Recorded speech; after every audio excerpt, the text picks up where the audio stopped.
क्या सिर्फ 2 घंटे में पकौड़े बेचकर 1000 से 1500 रुपए तक कमा सकता हूँ? आज मैं देखूंगा दोस्तों, पूरे 2 घंटे तक लगातार पकौड़े बेचूंगा और देखूंगा दोस्तों मेरे जेब में कितने पैसे आते हैं। तो सवेरे होते ही दोस्तों मैं निकल जाता हूँ सब्जी लेने के लिए मार्केट। मार्केट पहुँचते ही मैंने देखा गाय का छोटा सा बछड़ा भी मार्केट घूम रहा था। फिर मैं लेता हूँ 4 किलो पत्ता गोभी, यह मेरे को 25 रुपए किलो पड़ा, तो 4 किलो का हो जाता है 100 रुपए। फिर 20 का गाजर, 10 का अदरक, 10 का धनिया, 10 का टमाटर, 10 रुपए का मिर्ची लेकर मैं आ जाता हूँ किराने दुकान में। यहाँ मैं लेता हूँ 60 रुपए का 2 किलो मैदा, 10 रुपए का अरारोट, 20 रुपए का लहसुन, 10 रुपए का सूखा मिर्च, 5 रुपए का फूड कलर, 10 रुपए का पॉलीथीन, 30 रुपए का प्लेट और 130 रुपए लीटर का तेल। फिर मैं सभी चीजों को बनाने लग जाता हूँ। चटनी के लिए लहसुन का बारीक पेस्ट पीस के, टमाटर और मिर्च को 20 मिनट के लिए बॉईल करके एक कढ़ाई में तेल डालकर लहसुन, अदरक, हरी मिर्च का पेस्ट और लाल मिर्च पाउडर को अच्छे से पकाकर टमाटर और मिर्च के पेस्ट को डालकर स्पेशल चटनी बनाने लगता हूँ। फिर इसमें स्वादानुसार नमक और थोड़ा सा शक्कर डालकर मिक्स कर लेता हूँ। सच बताऊँ दोस्तों, इस चटनी का टेस्ट इतना जबरदस्त बनता है कि खाने वाला उंगलियां चाटता ही रह जाएगा। फिर पकौड़े के लिए इधर मैं फटाफट पत्ता गोभी, गाजर, प्याज, थोड़ा सा नमक और फूड कलर को मिक्स करके इसमें अरारोट और मैदा मिला के एक एक करके पकौड़े तलना शुरू कर देता हूँ। टाइम कम था दोस्तों, इसलिए मैं दोनों कढ़ाई में बनाने लगता हूँ। और यहाँ पर दोस्तों मैं पकौड़े को कम फ्राई कर रहा हूँ, क्योंकि दोस्तों वहाँ मार्केट में जाने के बाद मैं इसे सेकेंड फ्राई भी करूंगा, ताकि टेस्ट में कोई भी कॉम्प्रोमाइज ना हो। फिर सभी सामान को पैक करके मैं निकल जाता हूँ आज की लोकेशन की तरफ। और आज मैं अपना स्टॉल लगाने वाला हूँ दोस्तों अपने गाँव से लगभग 2 किलोमीटर दूर बेलपान के मार्केट में। थोड़ी देर में दोस्तों हम मार्केट पहुंच जाते हैं, लेकिन वहां पहुंचते ही मैं देखता हूं दोस्तों पहले से ही काफी सारे खाने पीने के स्टॉल लगे हुए थे। मतलब आज कंपटीशन काफी तगड़ा होने वाला था। फिर मैं बिना समय गंवाए अपना सेटअप तैयार करना शुरू कर देता हूं। और जैसे ही सेटअप तैयार होता है दोस्तों, तभी 2 कस्टमर मेरे पास आ जाते हैं। और पकौड़े को सेकंड फ्राई नहीं किया था तो कस्टमर बाद में आते हैं करके चले गए। फिर मैं फटाफट पकौड़े को फ्राई करने लगता हूँ। फिर थोड़ी ही देर बाद दोस्तों 2 कस्टमर फिर आते हैं और बोलते हैं भैया 20 रुपए का पकौड़े पैक कर दो करके। यह सुनते ही मैं फटाफट उनका ऑर्डर तैयार करने लगता हूँ। और इसी के साथ दोस्तों मेरा फर्स्ट कमाई होते हैं पूरे 20 रुपए का। फिर इधर कस्टमर एक एक करके आते ही जा रहे थे।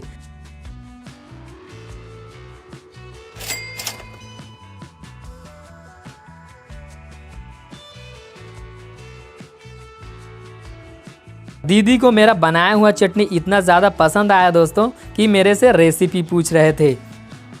इतना ज़्यादा कंपटीशन को देखकर तो मैं सोच रहा था आज शायद ही चलेगा करके, लेकिन धीरे धीरे बढ़ती भीड़ देखकर मेरा कॉन्फिडेंस भी बढ़ने लगा। दीदी छोटे बच्चे को कैमरे की ओर देखकर लाइक करने के लिए बोल रहे थे, लेकिन वह तो अपने पकौड़े खाने में ही व्यस्त था। उसके बाद दीदी ऑनलाइन पेमेंट करने के लिए QR कोड स्कैन करते हैं, तो पता नहीं स्कैन ही नहीं हो रहा था। फिर जैसे तैसे करके पेमेंट सक्सेसफुल होता है। पिछले बार जब मैंने पानी पूरी का स्टॉल लगाया था दोस्तों, वैसा भीड़ तो नहीं था, लेकिन अच्छी बात यह थी कि लगातार कस्टमर आते ही जा रहे थे। मैं तो सोच रहा था कि गांव के लोग शायद ही चाइनीज पकौड़े के बारे में जानते होंगे, क्योंकि ये ज्यादातर शहरों में चलते हैं। लेकिन आज तो पूरा अंदाजा ही बदल गया था। अगर मेरे को पहले पता होता कि इतना ज़्यादा बिक्री होगी करके, तो मैं और भी ज़्यादा पकौड़े बना कर लाता। लेकिन मौसम को देखते हुए मैंने सिर्फ 2 किलो मैदा का ही पकौड़े बनाया था। अगर बारिश हो जाती दोस्तों तो सारा मेहनत भी बेकार हो जाता।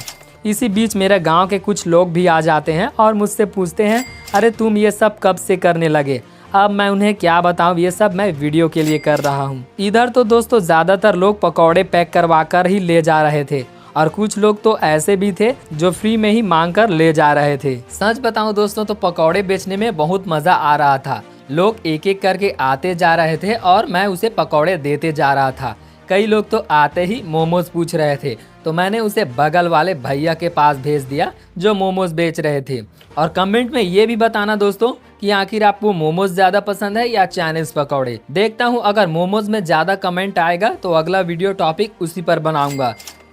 ये भाई 20 रुपए लेने के बाद भी और मांग रहे थे। तो मैं भी उसे एक पीस एक्स्ट्रा दे ही देता हूँ। अब इधर ज्यादा भीड़ तो नहीं था दोस्तों, लेकिन एक जा रहे थे तो दूसरा आ रहे थे। मेरे बगल वाले भैया जो मोमो और पकौड़े बेच रहे थे, वे बता रहे थे भाई आज मार्केट बहुत डाउन है करके। फिर इतना टाइम तो मेरे ठेले के सामने इतना ज्यादा भीड़ हो जाता था कि मैं अकेले दे ही नहीं पाता था। और मेरा कैमरामैन कब से भूखे पेट वीडियो शूट कर रहा था, इसलिए मैं उसके लिए भी एक प्लेट तैयार कर दिया। फिर एक बाइक से कस्टमर आता है और वे पूछ कर ही चला जाता है। उसके जाते ही दोस्तों 3 कस्टमर और आते हैं और 50 रुपए का पैक करवाने के लिए बोलते हैं। अब हमने जो घर से बनाकर पकौड़े लाया थे दोस्तों, वो लगभग थोड़ी ही बचा था।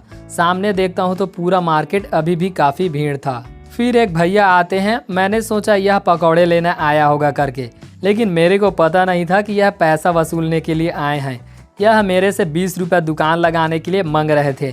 मैंने उसे बताया भैया हम आज बस ही लगाए हैं करके, लेकिन ये भैया मान ही नहीं रहे थे और बोल रहे थे आप एक दिन लगाओ चाहे डेली, 20 रुपये तो देना ही पड़ेगा करके। फिर उसे मैं 20 रुपये दे ही देता हूँ। इधर जैसे जैसे शाम ढल रहा था दोस्तों, वैसे ही एक जाते थे तो दूसरा कस्टमर आ जाते थे।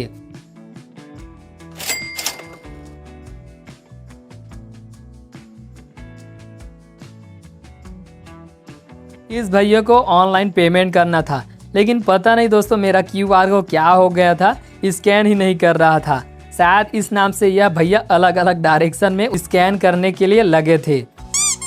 और ये सब देख मेरे को बहुत ज्यादा हंसी आ रहा था। लिटरली गाइस, यह छोटे छोटे बच्चे मेरे से 20 से 30 रुपए का पकौड़ा फ्री में मांग कर ऐसे ही ले गए थे और मैं उन्हें मना भी नहीं कर सकता था, क्योंकि उनका भी अपना 2 वक्त का रोटी चलाने के लिए यह सब काम करना पड़ रहा था। फिर लास्ट में मेरे 2 भुक्खड़ दोस्त आ जाते हैं और बोलते हैं भाई हमको भी खिलाओ करके। फिर मैं बचे हुए पकौड़े उनके लिए 2 प्लेट लगा देता हूँ। फाइनली दोस्तों हमारा जितना भी लाया थे पकौड़े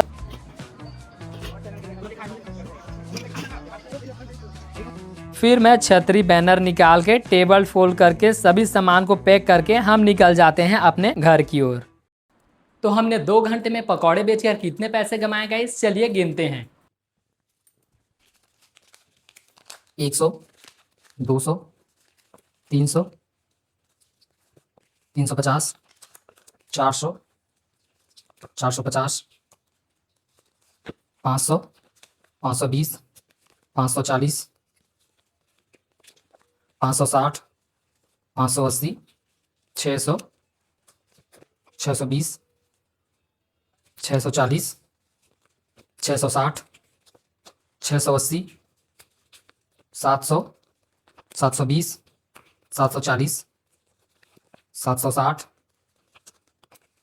770, 80, 90, 100, 800, 810, 820 और 70 रुपये ऑनलाइन आया था।